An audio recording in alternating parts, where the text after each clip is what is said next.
सुपला किने जाई बाजार।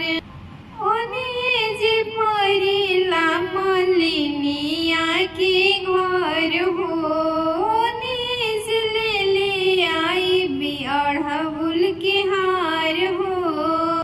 बड़ी भाग से छठी मैया आई है घरे हमार, बड़ी भाग से छठी मैया आई है घरे हमार।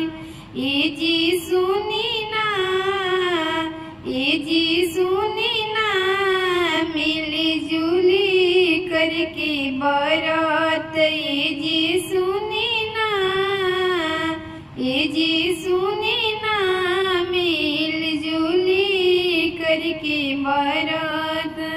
ये जी सुनी ना, नारियल किने जाई बाजार। ये जी सुनी ना, हलवा किने जाई बाजार। ओने जे परिला ग्वालवा के घर हो, ओने जे परिला ग्वाला के घर हो।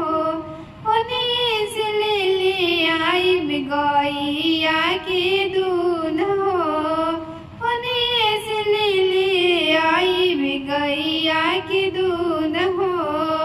हम करब बरतिया रौराय रग दिलवाई, हम भूखम छठ बरतिया रौराय रग दिलवाई। ये जी सुनी ना, ये जी सुनी ना, सुपला किने जाई बाजार। ये जी सुनी ना, दौरा किने जाई बाजार।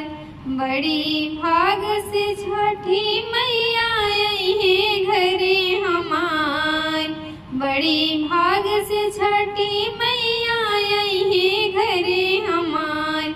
ये जी सुनी ना, ये जी सुनी ना, मिलजुली करके बरात। ये जी सुनी ना, मिलजुली छठिया बरात। ये जी सुनी ना, मिलजुली करके बरात।